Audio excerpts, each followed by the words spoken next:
everyone, and welcome to Screams After Midnight. I am Peter, and joining me as always is Tim.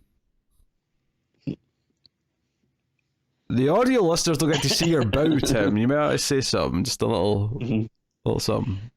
No, I'm good. In that case, this is a horror movie podcast. We talk about horror films every week. We get together, we watch one, we talk about it. That's the gist of it. We'll start spoiler free, as we always do. We'll give you a warning somewhere in the middle before we go into spoilers. This movie came out officially last year to the public, but it was actually at festivals a year before that. So this technically was made in 2017 and released to festivals by the end of 2017, but it didn't come out. So I can't make our best of year list. No, I cannot. A shame. But this is the funny thing, though, is that basically this happens a lot with festival movies, where they'll come out in festivals one year and they'll get released early to mid the following year. But because this is a Christmas movie, they had to wait until the end of November, because obviously no one wants to go see a Christmas musical in July. So that makes sense. So we didn't do it last year.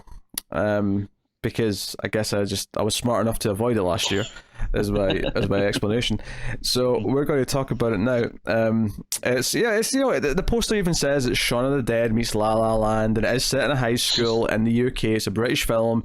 So actually, there was like a Scottish funding thing at the start of it, and there's a lot of Scottish characters in this. Although I don't think it's actually meant to be set in Scotland. I think it's like there's like a mix of there's also a random American character for reasons. Although I did notice.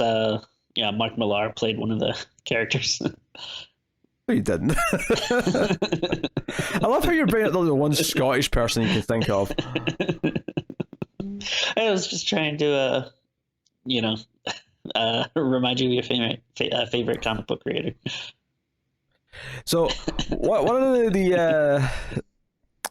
of the weird things for me actually watching this is because it did have some weird Scottish spattering of actors. It may have been shot in Scotland, even if it's not set there.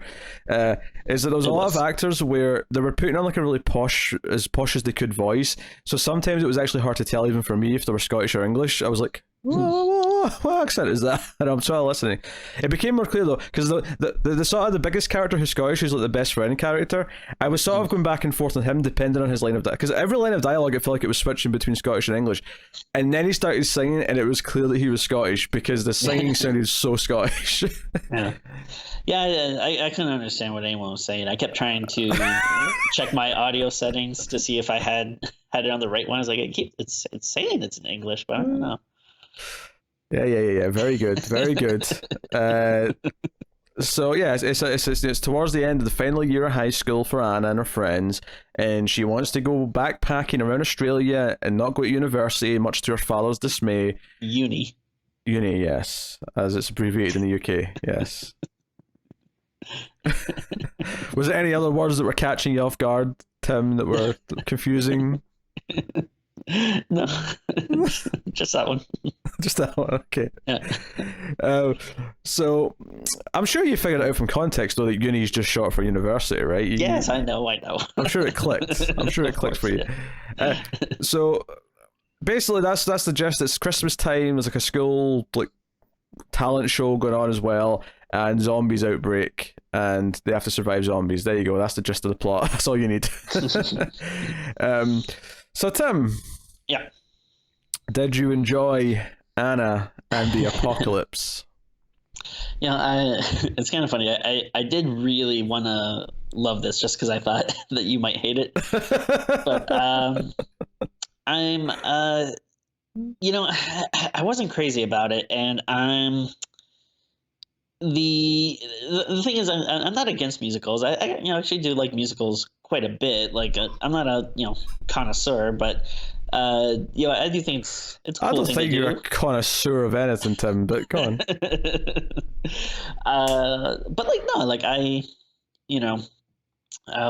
We recently just watched the musical episode of Buffy, which is a very crowd pleasing episode. So I'll be bringing that up later, Tim. Don't you worry.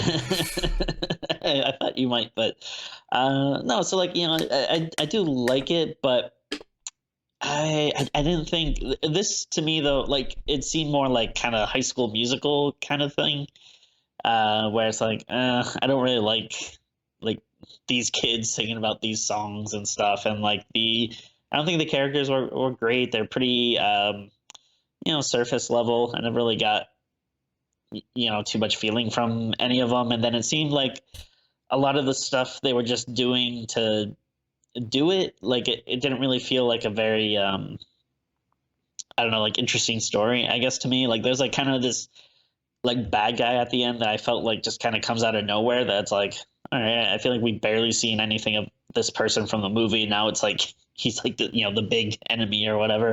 And yeah, and then like all the zombie and stuff isn't great. It's not shot very well. Like it has that kind of usual uninteresting, like kind of, I don't know, shiny digital look that a lot of, I feel like either like straight to DVD or whatever kind of movies have. So I don't know, like overall it's not the worst thing in the world. Like I think it's an easy enough watch. Some of the songs are catchy, and there's a few fun moments here and there, but I mean otherwise it didn't do much for me. I'm so thrilled to hear your negativity, Tim. I'm so thrilled. Needless to say, I did not like it. I hated it, in fact. I was miserable throughout the entire thing for a variety of reasons. It looked like a soap. Yeah, that's a good way to put it, yeah. Yeah, it really felt that way to me. Actually, I want to pick up on a point you said there, how you said it felt like it was just doing things to do it. I felt that the whole way through. It felt like to me that the plot was just an afterthought to try and string all these things together, and what they really had was a collection of skits from like a Saturday Night Live-esque sketch show that they wanted to do. Yeah. And in fact, even as I was watching it, I was watching it on the stream, and there was a bit of research being done, and it came from a short film, and the short film is like, and someone even said this when we were watching the scene, but there's a scene where she's sort of dancing, and it's almost ripping off Shaun of the Dead, where she's not noticing that there's zombies around her, but she's singing and dancing throughout the street. Is that it almost felt like that was the idea. They had this idea for this one moment of her singing and dancing as the zombies are causing chaos around her, and the entire movie's built around that. And sure enough, the short film that it came from was basically that scene, or it started with that scene at least. So everything felt like it was there just to facilitate all these like weird music videos that they had ideas for that had some zombie humor in them, and that was basically it.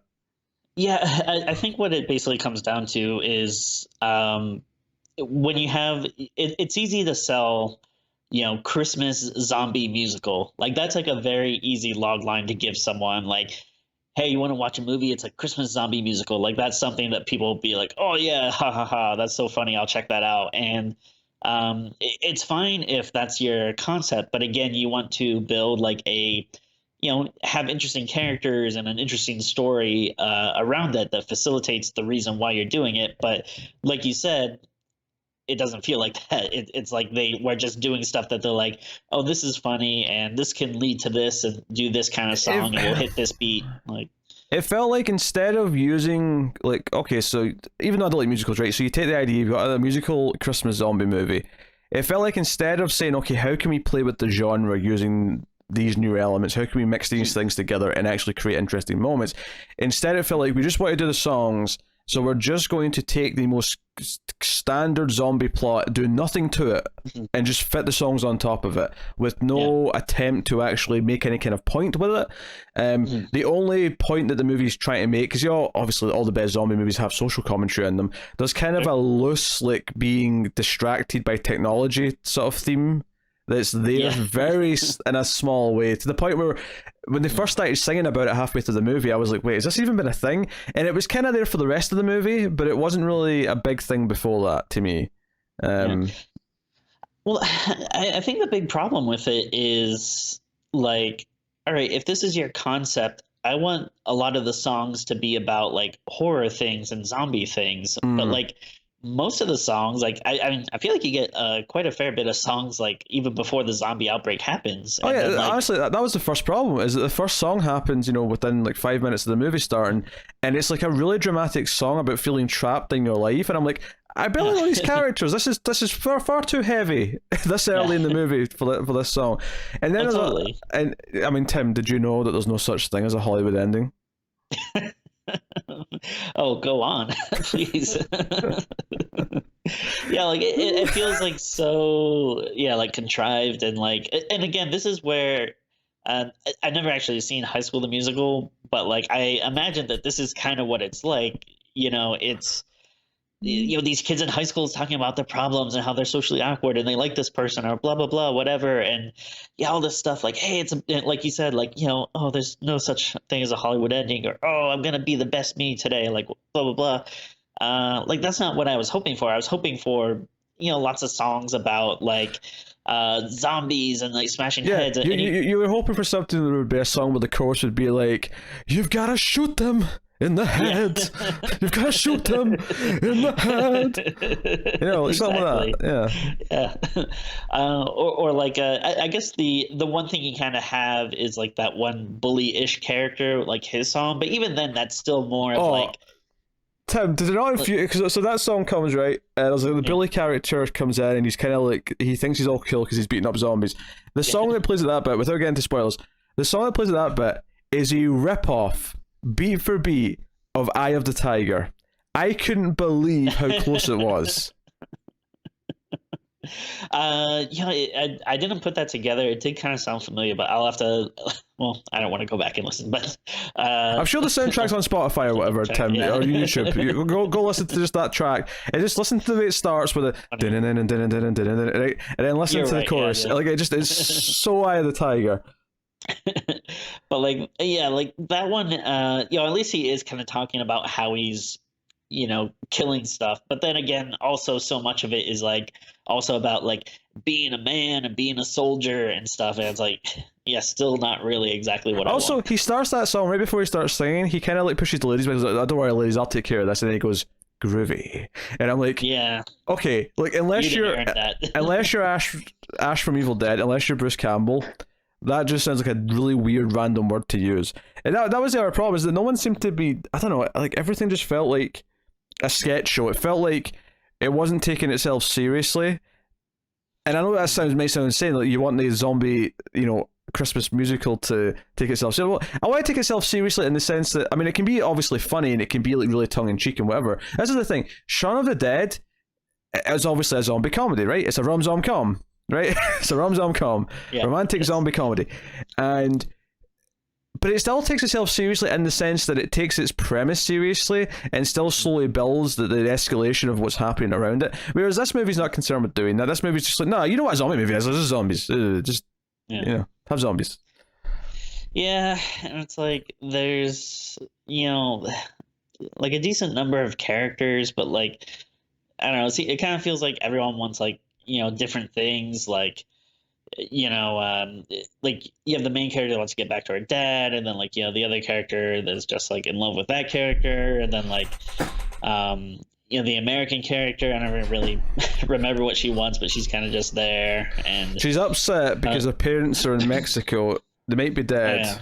But it doesn't feel like there's like a specific like I don't know, like what is like the goal of the movie? I guess it's to go rescue her dad that's at the pageant or whatever. He's at the school because he's a janitor at the school, which the evil like vice principal, although we don't really have vice principals in the UK, but that's essentially because he keeps saying that he's going to be principal, that he's going to be in charge soon, so he's essentially that. But it feels kind of weird because it's like you start at the school and then you have some characters that are at the school, but you don't really see much of them, and then others that aren't, and then like like usually in a movie you kind of want to keep going forward and stuff, and it feels weird that it's like they're at this place, then they're not, and now their goal is to get back to this place. I don't know, it just is kind of boring.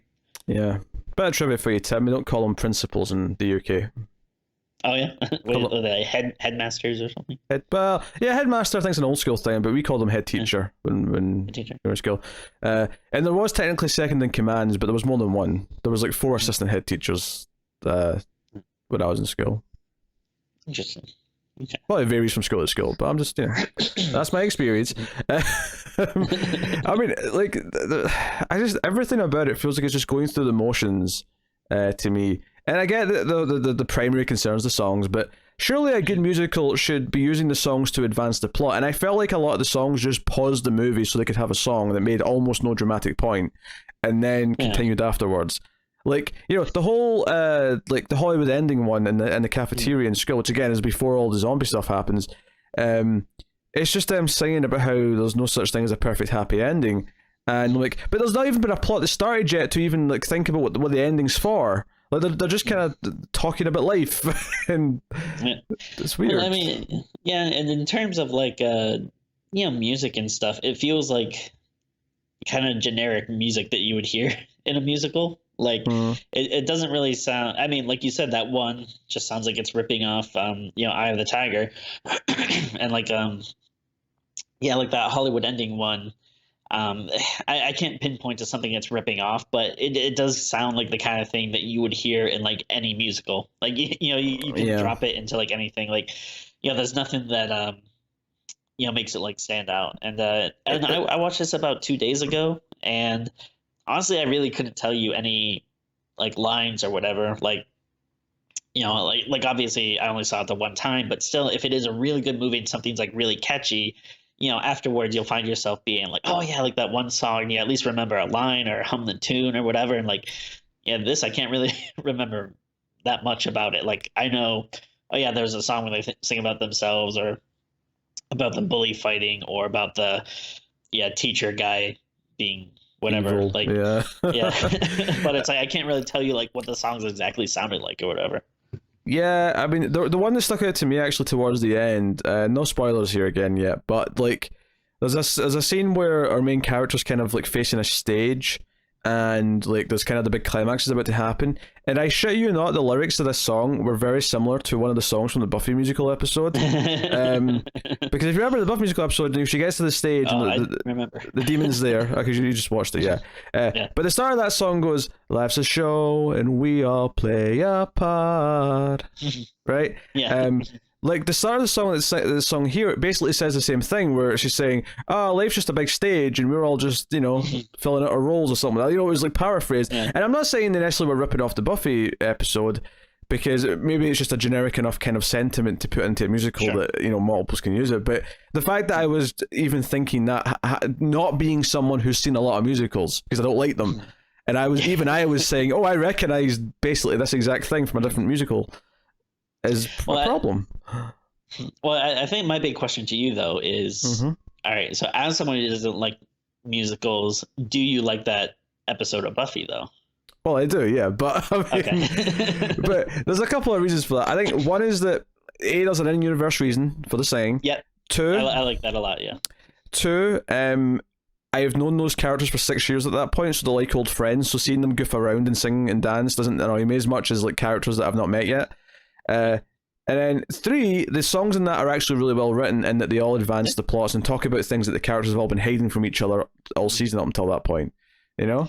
So yeah, and they're like they're pretty. And again, like after I watched that episode, which obviously I'd seen it before, but it'd been a couple of years. Like it's not like, and it probably maybe I'd only seen it like 3 or 4 times or whatever. But still, once that was done, like I had the song stuck in my head and stuff, and I was like, oh yeah, that was a good song, that was a catchy one, and blah blah blah. It isn't right, it isn't fair. Yeah. There was no parking anywhere. Yeah.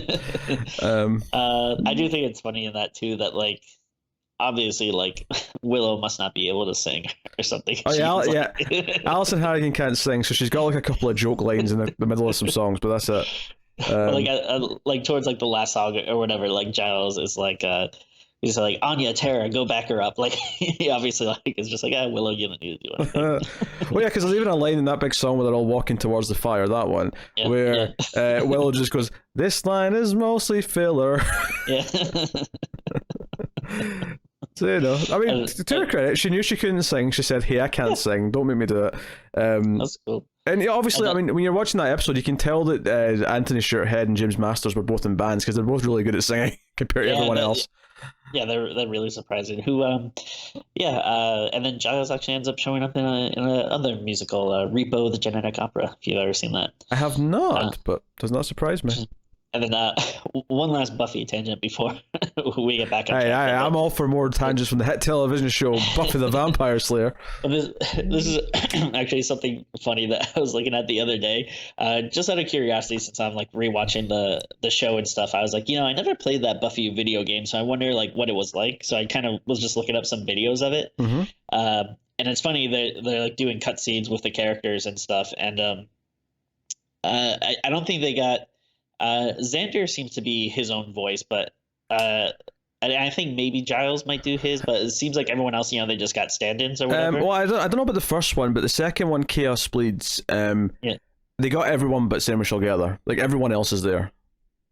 Oh, really? Because I was, Yeah. well, I think that was the one I was watching, but the person that was doing Willow definitely did not sound like Willow to me, because it just sounds like someone that's like just keeps taking like deep breaths. I could have it's just sworn, like- yeah, I can swear it's everyone said, because I remember like playing it when it came out, because I got it like for Christmas that year, and I remember Buffy being the one that was not her. Like, that was the thing. Buffy, yeah, Buffy's definitely not her. And then I didn't watch that many cutscenes, so maybe I can't tell. But the person that is playing Willow, if it is actually Alison Hannigan, it does not sound like She was her. phoning it in, is what you're saying. Maybe it was two of them. Maybe it was two of them that were on there. But the rest of them were definitely there, because it was because he even got Sid Dummy back for that, and it was like the same actor, I think. Oh, really? Yeah. Interesting. Yeah. Anyway, should we talk about Anna and the Apocalypse? Great game. I mean, I guess the one other, obviously, talked a lot about the musical aspect and stuff, because that's kind of the big thing here. That's what makes it stand out and what's different and everything. But you should probably mention the actual horror zombie aspect of it, which mostly sucks. Is not good. Yeah, mostly sucks. There's one good kill and one good laugh that comes from it that I really liked. Okay. There's one moment that made me laugh properly, and I'll give it credit for it. Yeah, there's like a few that I thought like weren't bad, but I didn't really necessarily like the way the zombies look. And again, like you were kind of saying before, how it looks like a soap. Like, yeah, just that kind of, the whole look of it in general is like, just as kind of, I don't know, it seems like very digital to me, like kind of looked it out like in horror movies. So like, yeah, like a lot of the blood and stuff just did not look great. No, I concur. So I guess we'll give the spoiler warning and talk about the movie some more. But before I do go into spoiler section, let me thank our Patreon producers for the month of December: David Short, Alison M. Fordyce, Cindy Palacios, and Tyler Hess. Thank you to you. Those are all patrons at the $20 or up tier on patreon.com/MailFuzzTV. You can support us over there for as little as $1 per month and get bonuses. In fact, for Screams After Midnight, you get an extra episode every month, an exclusive extra episode. There's a back catalogue now of about 12 of them, I think, you can go back and check out. But obviously, there's going to be a Christmas one for this month, which we're recording next week. So that should be fun. Should be a doozy. Looking forward to it. And of course, I would also like to thank Dennis. Mm-hmm. Yeah. Yes, Dennis. Of course, Dennis. Well, you can thank people and I can't. Who's Dennis? He knows who he is. So, and of course, at the $5 tier, you get voting rights, every month. You get added movies to the crypt and a bunch of other stuff. So, go and have a look. In fact, starting in January as well, there'll be a couple of episodes of Screams that go up early on Patreon. So some things to get over there. But mostly, you're keeping the content coming and helping us feed our cats and Tim's taste dogs. So thank you very much. But anyway, so let's get into the movie. Spoiler free, or the full spoilers. What I mean, what I meant to say there was free of the fear of spoilers, but it doesn't matter. So yes, full spoilers for Anna and the Apocalypse. Not that it really matters that there's much to spoil. So I was really annoyed early on because it kept like really overplaying some of its hands, where it couldn't just hint that Anna's mum was dead. It had to like have multiple characters say something stupid and go, "Oh no, I just said that, your mum's dead." Oh, like, because at one point the American girl's like, "Oh, at least you don't have a mum anymore." Like, oh no, Jesus, I can't believe I just said that. Yeah, that stuff is pretty annoying. So that bugged me. Yeah, because there's a couple of songs early on. There's a song where they're just in school and they sing about life being hard or whatever, and then the big ones at the cafeteria where they all sing about there's no Hollywood ending. Yeah. And they're all singing, dancing around, and it's a whole thing and whatever. It's not until the next day that the zombies really attack in any great way. And we get the Shaun of the Dead kind of knockoff scene where she's singing and dancing through the street and not paying attention to the fact that there's zombies everywhere. And But actually, I'm glossing over the whole talent show thing because we need to talk about that. We have to talk about the very inappropriate 17-year-old who's doing the sexy dancing and singing for all the creepy old men in the audience, all the old parents in the audience. Yeah, I don't know. I guess maybe this is a thing in the UK. No, it's not. No, but that's the thing. She's doing the whole thing where she's sort of like, bobbing the shoulders, like saying. She's not singing Santa Baby, but she may as well be. She's doing the, the sort of the classy but slutty, like sort of sexy singing. It's everything is about like Santa, let me come and open your package and sit on your lap, or like all this crap like that. The last, there's a line about Santa emptying his sack, and then I think the last line is something like, I never really thought of this as one of the musical songs because she's actually singing it at a talent show, but I guess it does kind of count. But I just, and then eventually she's got like backing dancers, all these like high school boys with shirts off, like dancing with candy canes, and I'm like, what school allows this? What is this nonsense? It reminds me a little bit of Mean Girls, actually, because there's a scene in Mean Girls where they do this like sexy Santa dance, and all I could think was, these are maybe like 16, 17 years old, and like the school would never allow this shit. You kidding me? Oh no, definitely not. And like we had a talent show at our school before, and I think it was mostly just like bands playing songs, but like everything was very heavily like, you had to submit all your lyrics and stuff to be approved before you could do it, and blah blah. Like, you couldn't have any cursing or anything suggestive like that. So like, no school would allow that. And and it's one thing to sing a suggestive song, but then like when you actually have backup dancers, with like, obviously they're wearing clothes, but they're like their like bodies are exposed and stuff, and like on the one hand, I did think it was kind of nice to have like, like the men are being objectified, as opposed to like the women usually, but still, the fact that it is like a school, and but even before you get to the shirtless men dancing,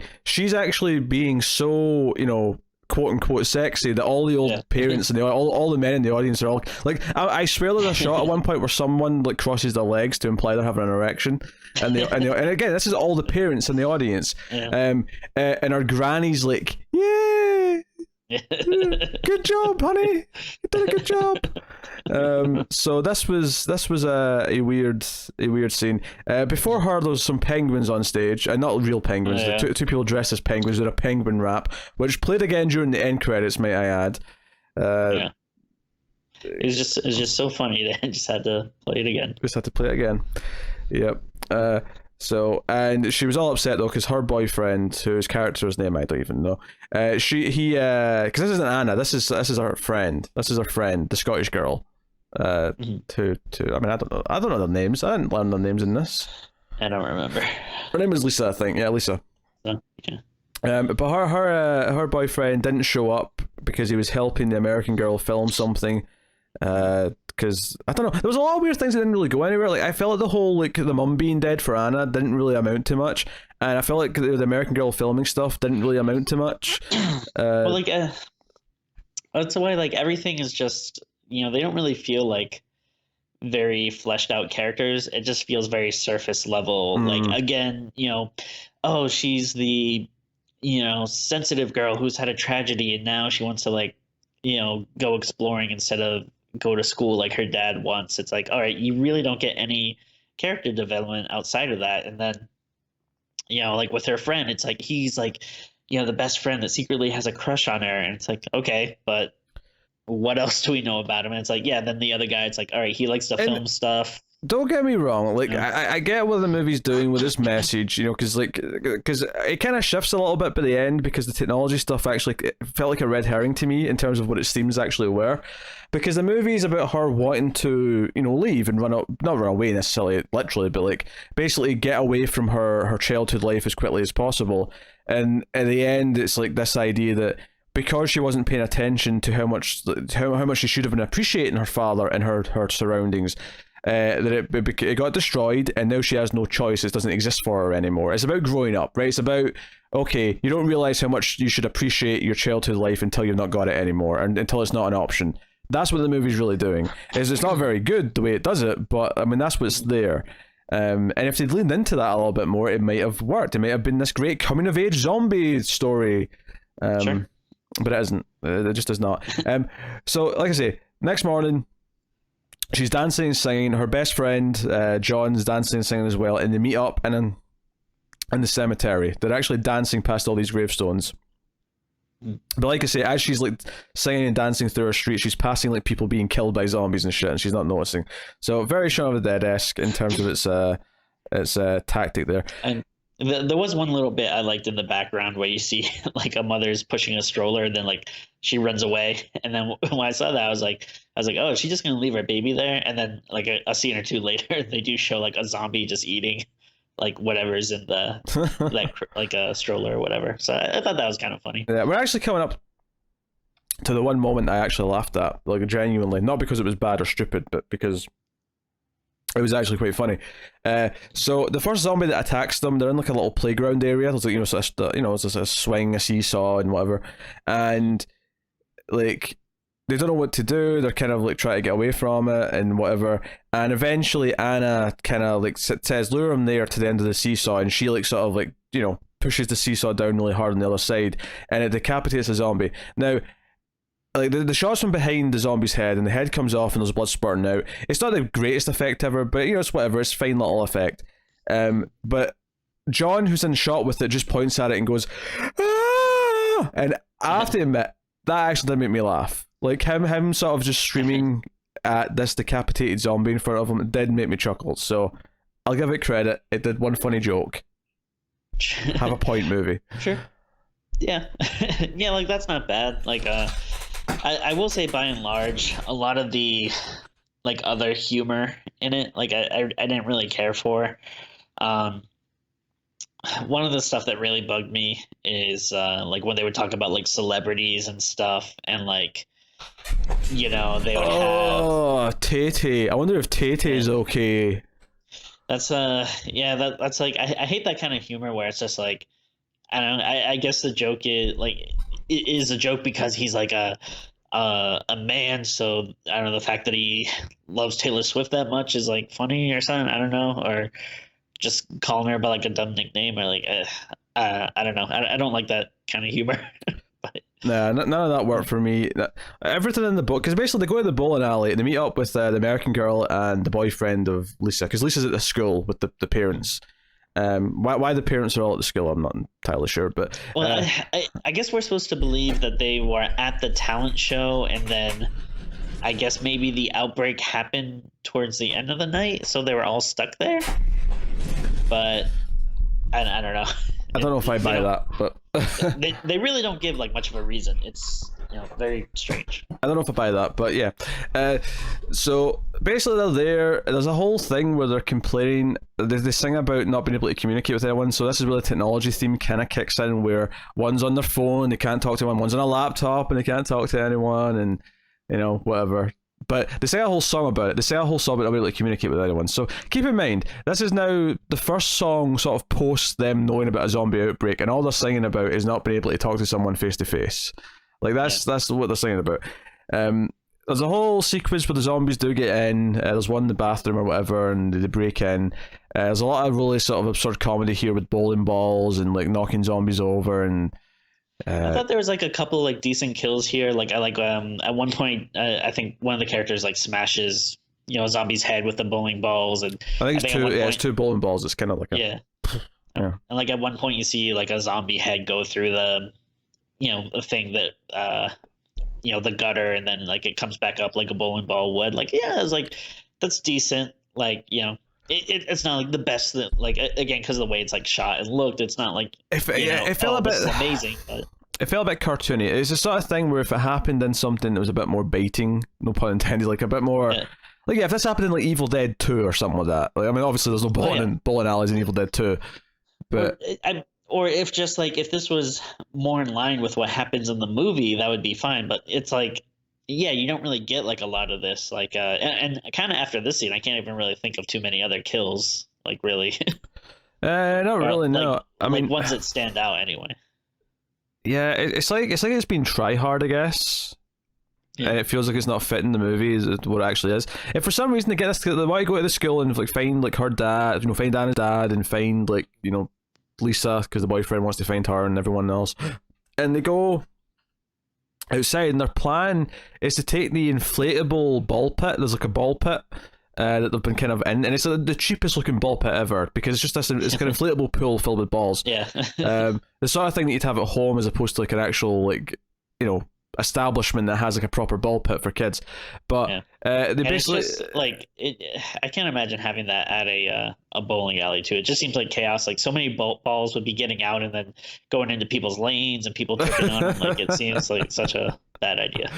But they have this insane plan to go outside with this over their heads. It reminds me of like I don't know, old comedy things where they have like a boat over their heads and they're but I'm like, why do you think this will disguise you from the zombies? It didn't make sense to me.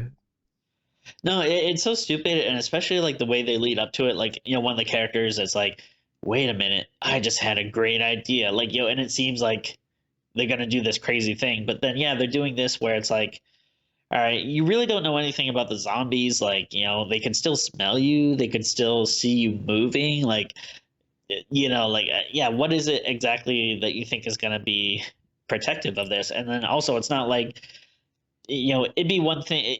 It'd make more sense if it was like maybe some type of like metal box or something. Not an inflatable thing that's plastic that could pop. Yeah, like... And we get like the stupid scene here where they kind of like they hunker down and sit down to hide so that the thing's completely covering them, and the old zombie like comes and sits on it and pees on the American girl's head, and I don't know, like I just like it wasn't funny. And then the bully Nick shows up with his little gang and they've got baseball bats and like, nah, we're not going to hide, we're beating zombie ass, and he sings a whole song about it, and it's Eye of the Tiger ripped off. Yeah. And then like this should be cool, but then like even here, like when they are killing zombies, it's not really interesting. Like he just has a bat and is hitting them. That's it. Yep, pretty much. And then one of the characters has a watermelon, I guess. Yeah, that was weird. And then they all team up, and they're going to go to the school. And for some reason, they want to like. I guess it made more sense actually as it went on because it turned out that this tree place that we're going through actually connected to like a whole shopping mall. So I can kind of buy how going through the shopping mall might actually be a shortcut because they say, oh, this will be quicker to get to the school. And all I could think was, really? Like, it doesn't look like it's like just walk, like what? Yeah. It doesn't seem like it's that big a town. Like, how much of a shortcut do you need? Like what? I never got the the impression that their workplace at this bowling alley was like that, miles and miles and miles away from the school. But and it's like, no one has a car, and then like also like. The zombies never really feel that threatening in this. Actually, I mean, I'll stick up for that, Tim. That's actually quite realistic that only one of them can drive. Oh, okay. And in the UK, like by the time I finished school, there was maybe like 2 or 3 people in the whole year that could drive by the time I finished school. Okay, that's fair. But I mean, still though, like I never felt like the zombies were that imposing. Like it never seems like there's a ton of them. Like when they're walking from the bowling alley, like. They seem pretty slow, and again, you have these 3 like, young kids that can kind of just fend them off with like shopping carts and baseball bats. Like, it doesn't seem like super hard to get around. Yeah.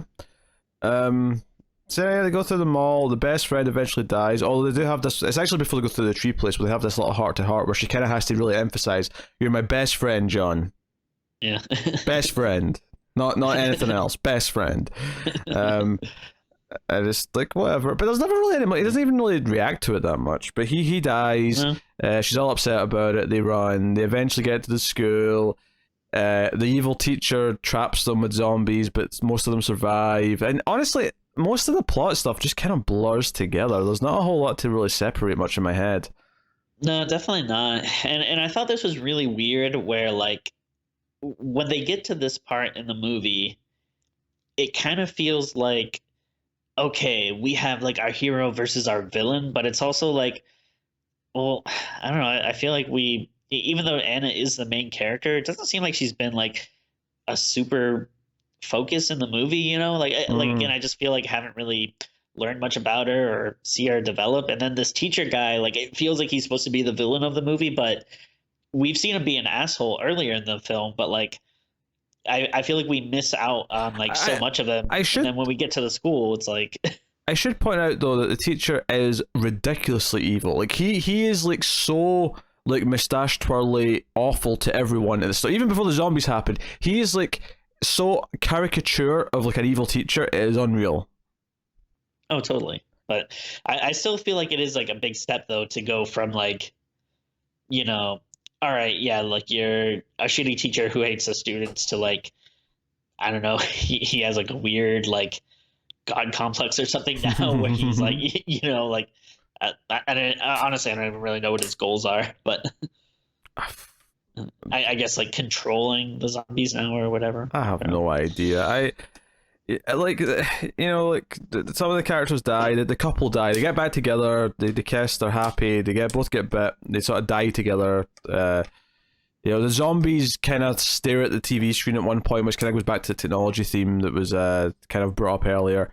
This is the thing. I don't really feel like the movie's actually trying to say anything about people like staring at their phones or staring at technology. No, not at all. It felt like it was more to do with like Anna not paying attention to what's around her, and it had nothing to do with the technology of it. And the ending kind of goes along with what I'm thinking because I don't know, like it felt more like that. I don't know. It felt like it was mixing its message in a little bit.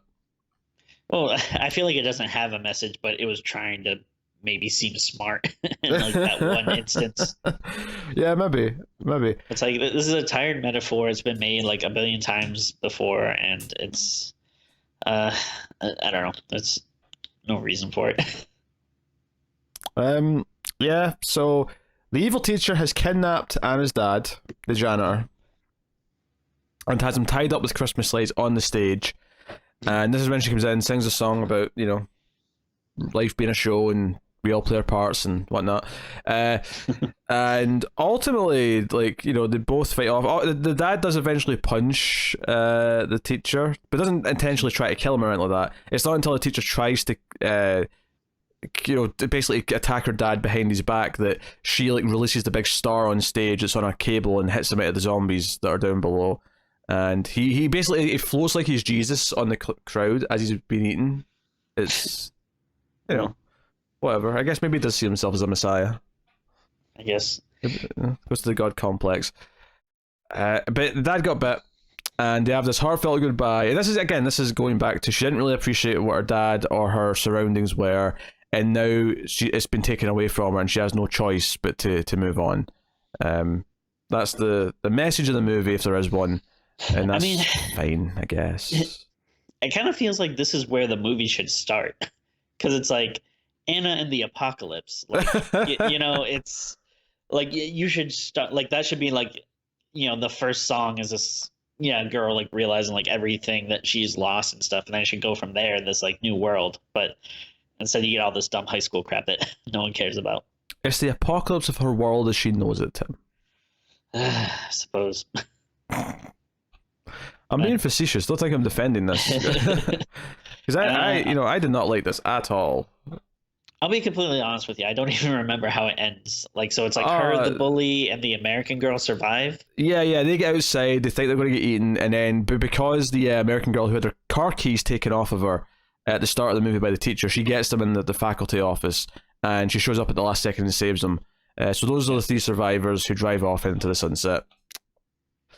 And we get to hear again. You can hear there's no such thing as a Hollywood ending. Kind of starts creeping back in to the soundtrack at this point. And I'm like, well, this is a Hollywood ending. Well, I mean, if they're trying to be like subversive and depressing, where it's like, oh, like the characters that the bully survives, but the nice best friend dies and the dad dies and stuff. And it's like, if you're trying to make a point about that, I feel like you haven't earned that movie. Like you can't be like all generic and stuff and then try to subvert it at the end or whatever. That's kind of weird. I will say I was happy to find out that I watched the shorter of the two cuts, which I'm happy about. I assume you did too. It's streaming on Hulu, so whatever version that is. Yeah, probably just a normal. Probably sure, because I watched it on Prime, on US Prime, and apparently the international cut that's on there is about 10-15 minutes shorter than the UK cut. Oh, wow. So I am more than pleased that I lucked into watching the shorter version. Thank you very much. So, that's an apocalypse. I feel like I could have appreciated this, even though I don't like musicals, if it actually did subvert things with the musical elements of the horror genre or the zombie genre, and it didn't. Though it gave me the most standard zombie plot without really trying to make much sense. The zombies felt kind of lazy in the way they moved. Like when I was watching it on stream, one of the commenters said, "I even don't like the way the zombies move." And I'm like, yeah, no, it feels kind of like, this is how zombies move. Yeah, just do that. Like, if everything feels just kind of like, yeah, that's just kind of what we're expected to do. And then some songs tacked onto it. I love Shaun of the Dead, but I feel like it kind of set this whole, like, all these things in motion where people think, like, all you have to do is kind of take, like, a funny premise and add zombies or whatever, and there's your movie. But it's like, no, like, what's so great about Shaun of the Dead is it's like, it's still like an actually well-made, smart movie, and it's well, Edgar Wright and Simon Pegg are good writers, and the difference is that they clearly love zombie movies. They made a movie that was a love letter to zombie films, right? And so they actually feel like they're influenced by like Romero zombie movies and that sort of thing, whereas these other movies feel like maybe that they're trying to like pay homage to Shaun of the Dead, and it's like, no, you can't.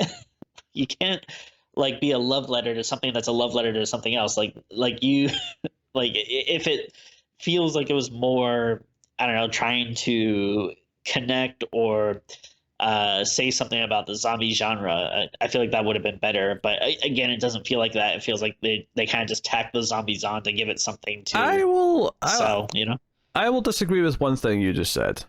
Just one small element. I will disagree that you can't be a love letter to something that's a love letter to something else. I think that's kind of how art kind of evolves, is that, and shifts through generations, is that. But I don't think you be a love letter to Shaun of the Dead by doing a zombie comedy and just doing a really crappy version of Shaun of the Dead. I think a love letter to Shaun of the Dead would be to take a different genre and subvert it in the way Shaun of the Dead subverted zombies, and say, hey, this is the Shaun of the Dead of, I don't know, vampires. This is the Shaun of the Dead of werewolves. So this is the zombie. This is the Shaun of the Dead of Die Hard, even. Like, it doesn't even have to be horror. It could be something else. But like, that's how you can be a love letter to Shaun of the Dead, I think. Okay, yeah. I see what you're saying. Yeah. I'll agree with that. But I guess the point I was trying to make is like, it just, again, it doesn't feel like there's much thought or it feels, I mean, maybe they love zombie movies, but I don't know. You don't really get it from this, I feel like. It feels like the Shriek, I Know What You Did Last Friday the 13th to Scary Movie. Yeah. Yes. That's fair. Yes. So yes, Eye of the Apocalypse is the Shriek to Shaun of the Dead Scary Movie. Not that I'm comparing Scary Movie and Shaun of the Dead, because obviously Shaun of the Dead is much better. Scary Movie is a piece of crap. I'll hear nothing of it. But that's where we're going. Yeah.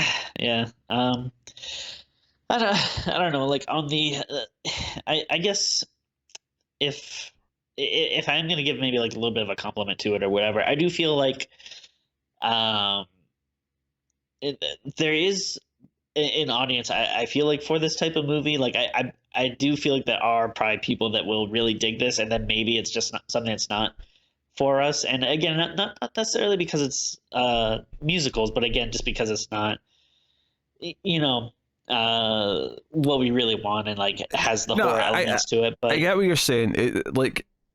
I mean, sure, maybe I would still have a problem with it because it's a musical, but ultimately the reason why I'm tearing it apart is not because it's a musical. I'm tearing it apart because it doesn't feel like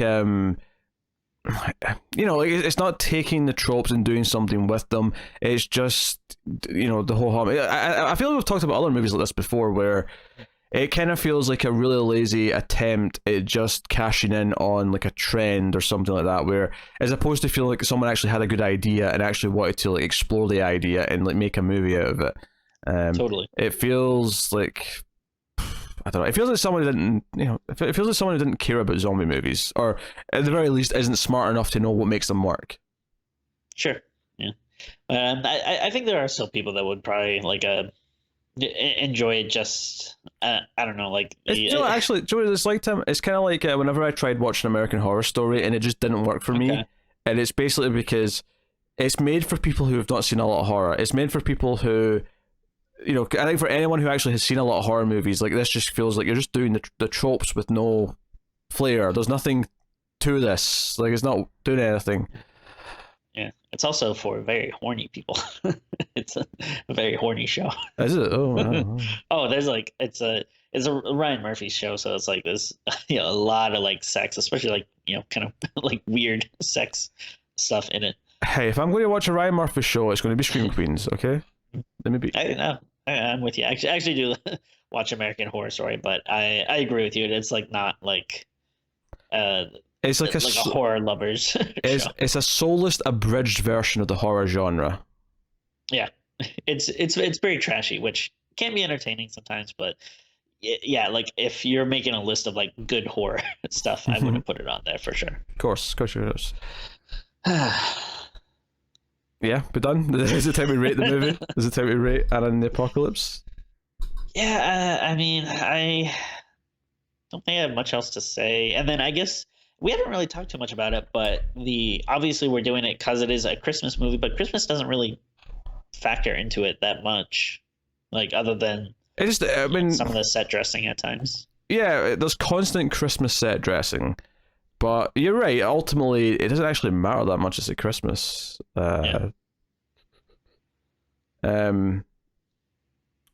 it feels like something that you can, add to that, like, hashtag description, where it's like, hashtag Christmas, hashtag zombie. I don't necessarily mind the Christmas not being important though too much, because I mean a lot of the stuff I like that's set at Christmas I like is Christmas movies but they're not really important. Like sure. Die Hard doesn't really need to be set at Christmas, but like I can't have Die Hard without the Christmas elements because it's a Christmas movie. And I know Tim doesn't like Die Hard that much, so I'm not really. I'm really rubbing this in.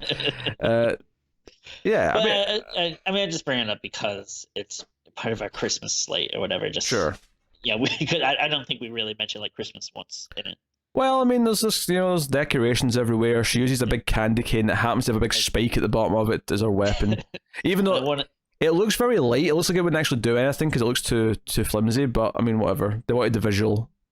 Like one of the zombies is like in a big snowman costume kind of thing. Yeah, that too. But there you go. Anna and the Apocalypse. It's not for us, and I don't think it's very good. And I say that I genuinely do not think this is a good movie, even putting aside my dislike of musicals. There we go. That's my critique. All right, Tim, what are you rating Anna and the Apocalypse?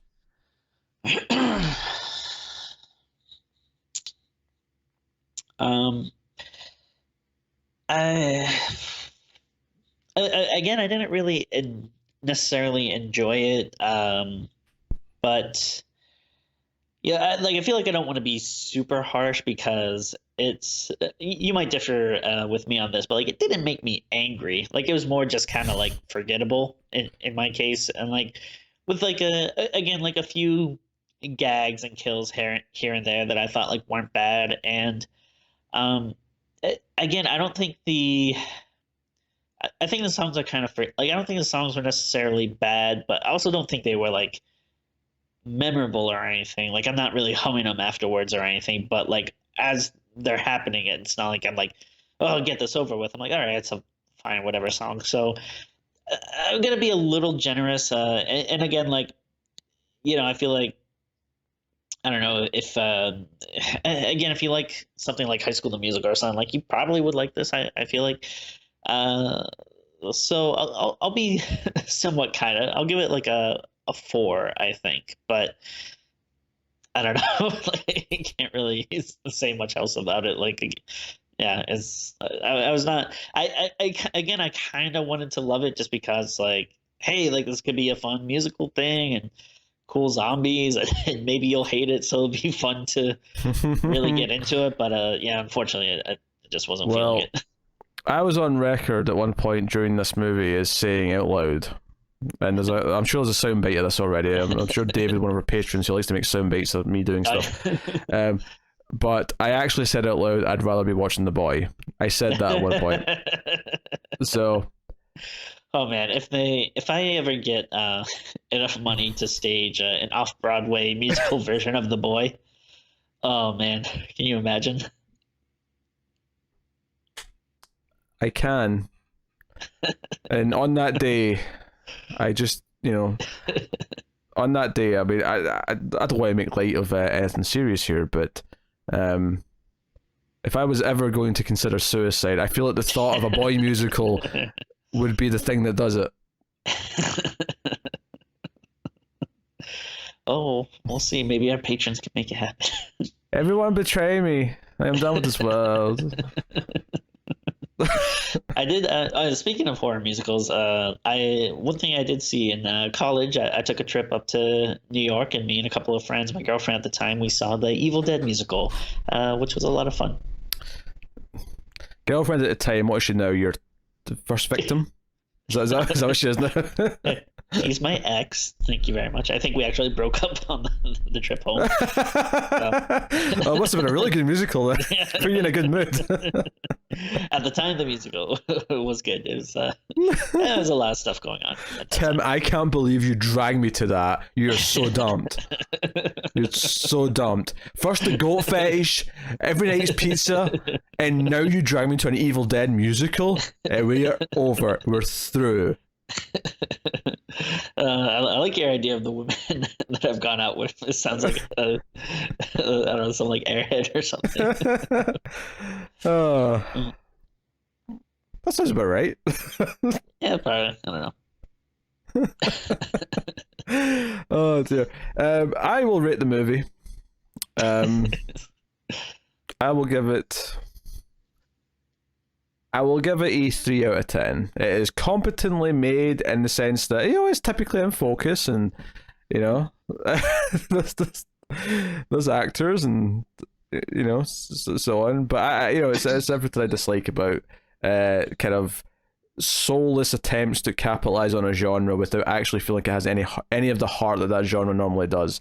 As weird as that sounds, like I think there's a lot more genuine heart in like a Friday the 13th sequel to slasher films than I do see in this to a zombie movie.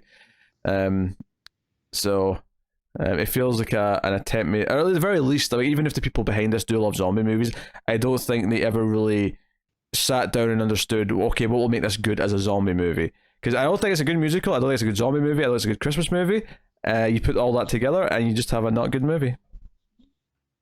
Yeah, and it's like when you think of like classic zombie movies, you don't think of like characters going through high school like problems and stuff. Like like why not like do something like Night of the Living Dead or Dawn of the Dead? We have like a group of different characters that come together and they can sing about surviving and living in a shopping mall or having to barricade windows and stuff. Like that's the kind of stuff I was hoping for, and not again like Hollywood endings and today I'm gonna be the best version of me and like technology screens. Like it's kind of bizarre.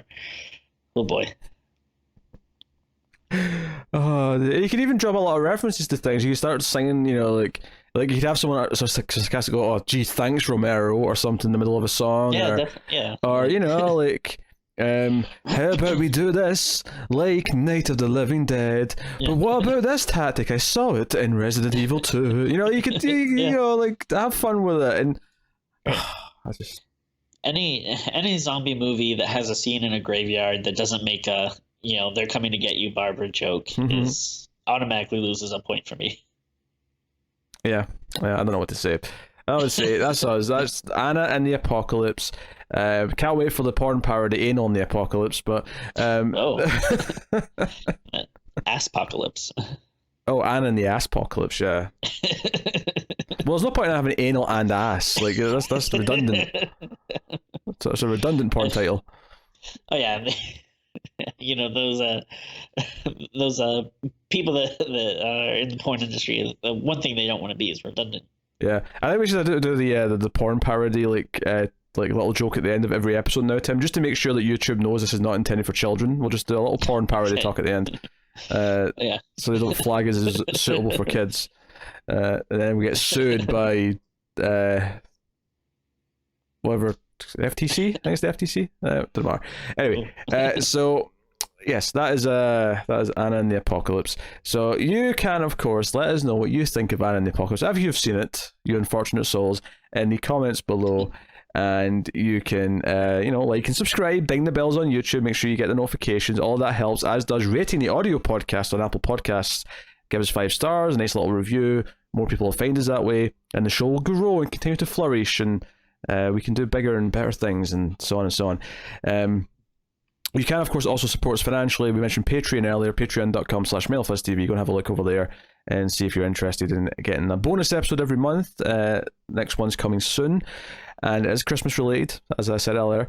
So you can do all that. And other than that, check out other content we have. Get us on Twitter at Screams Midnight. Other stuff we have a sci-fi movie podcast called The Atomic Cinema Experiment, The Ace, which I do with Tara.